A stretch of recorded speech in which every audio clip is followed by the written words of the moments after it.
उत्तर प्रदेश में विधानसभा चुनाव चल रहे हैं। इस क्रम में आज भारतीय जनता पार्टी ने वाराणसी में चुनावी कैंपेन लॉन्च कर दिया है। आज इस कार्यक्रम की शुरुआत केंद्रीय सूचना एवं प्रसारण मंत्री अनुराग ठाकुर ने सिगरा क्षेत्र से किया है। इस मौके पर उन्होंने कहा कि कैराना से काशी आते आते तक बीजेपी की लहर दोगुनी हो जाएगी और एक बार फिर भाजपा उत्तर प्रदेश में 300 से अधिक सीटों को जीतकर सरकार बनाएगी। देखिए हमारे संवाददाता गौरव मारुति की ये रिपोर्ट। कल पहले दिन का मतदान हुआ और उत्तर प्रदेश की जनता ने उत्तर प्रदेश में गुंडा राज, माफिया राज मुक्त करने के लिए जो 5 वर्ष से काम योगी आदित्यनाथ जी की सरकार ने किया है, उसको फिर एक बार सत्ता में लाने के लिए वोट किया है। कैराना से काशी तक की ये लहर और दुगनी होगी। भाजपा का समर्थन और बढ़ेगा, सीटों की संख्या और बढ़ेगी और पहले चरण में जो भारी समर्थन जनता का भारतीय जनता पार्टी को मिला है, ये मैं पूर्ण विश्वास के साथ कह सकता हूं कि आज काशी के जिस सिगरा क्षेत्र में मैं खड़ा हूं, काशी के संसदीय क्षेत्र से जहां देश के प्रधानमंत्री जी सांसद हैं और यहां का प्राचीन नगरी का आधुनिकीकरण और यहां का जो आधुनिक विकास हुआ है, जो आधारभूत ढांचा बना है, वो अपने आप में देश और दुनिया के लिए एक उदाहरण के रूप में आया है। कल जो मतदान हुआ सर, वो किस मुद्दे पर हुआ और इधर किस मुद्दे पर होना है? पिछले 5 वर्षों की डबल इंजन की सरकार ने जहां एक और किसानों के 36,000 करोड़ के कर्जे माफ किए, गन्ना किसान का समय पर भुगतान किया और अब आगे भी 14 दिन के अंदर भुगतान करने की बात कही है। ब्याज को भी मिलों से वापस लेकर किसानों को भुगताने की बात कही। वहीं पर बिजली माफ होगी सिंचाई के लिए और साथ ही साथ 1000 करोड़ का परिवारों से आते हैं, बैठी बिठाई राजनीति करते हैं। वो लोग मतों का उपयोग भी नहीं करते, मतदान नहीं करते हैं।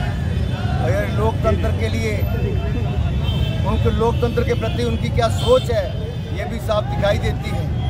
इसीलिए ही पहले भी चुनावों में ऐसी पार्टियों की हार हुई, आगे भी होगी। देश में बहुत सारे उदाहरण हैं जो लोग एक वोट के कारण भी चुनाव हारे।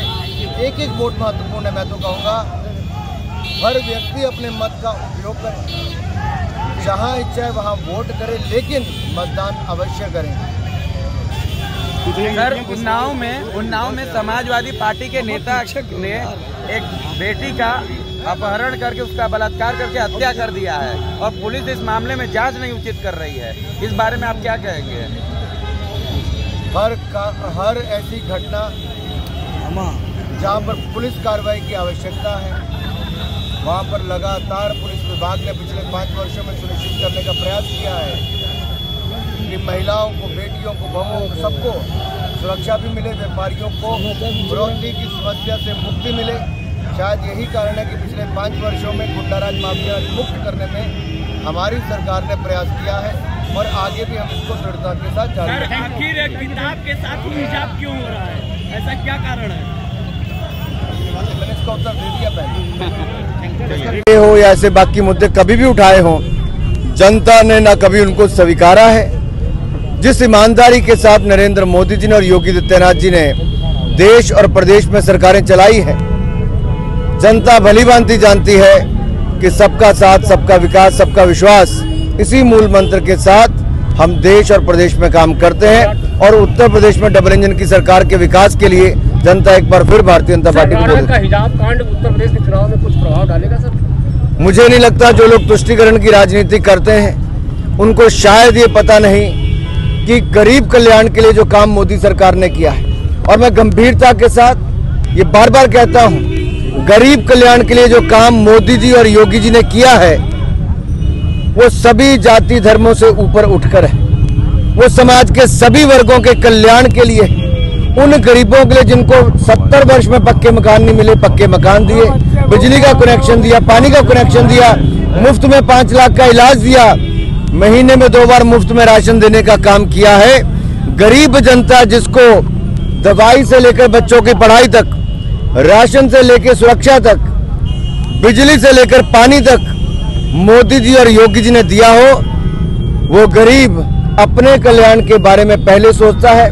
वो महिला, व्यापारी, नौजवान, किसान जो मोदी योगी जी ने दिया उसके बारे में पहले देखता है, ना कि इनकी तुष्टिकरण की राजनीति की ओर। अनुराग जी, पाकिस्तान के बयान के बाद ओवैसी का बयान आया है कि पाकिस्तान अपनी हद में रहे, पाकिस्तान अपनी टांग और नाक अड़ाना छोड़ दे, वो हमारे देश का मामला है, हम सुलझा लेंगे।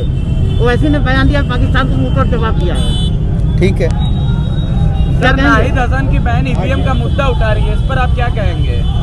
देखिए, मैंने पहले भी कहा था, अखिलेश यादव जी की लिस्ट के, अगर आप उनके कैंडिडेट्स की लिस्ट देखें, एक ही बार आई शुरू में, कोई जेल वाला था, कोई बेल वाला था।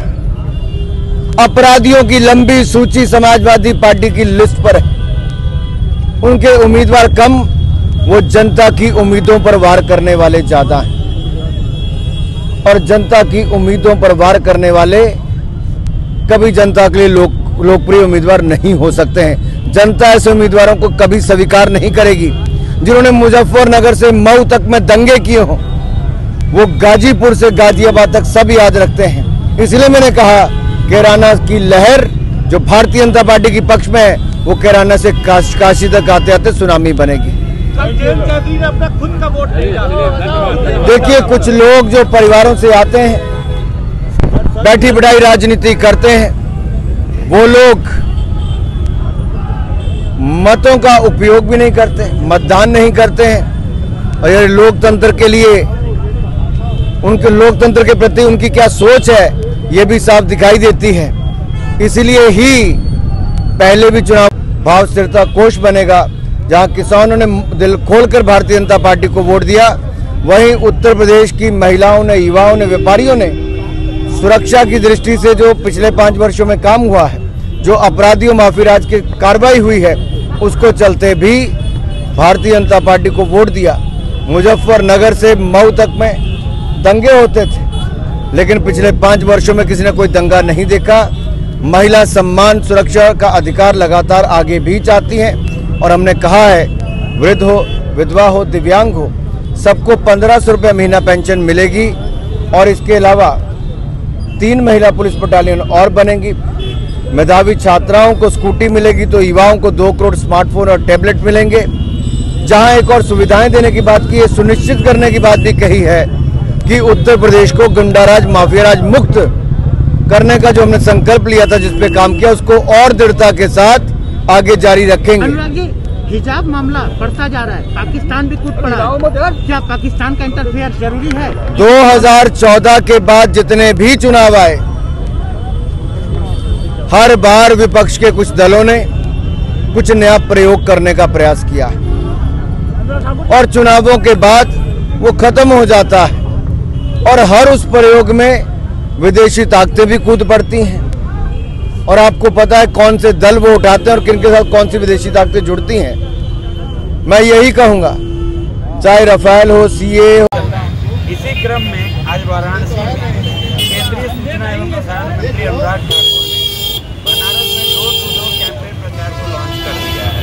आप देख सकते हैं कि मेरे पीछे अनुराग ठाकुर पोस्टर लिए हैं, जिसमें वो भाजपा का प्रचार कर रहे हैं।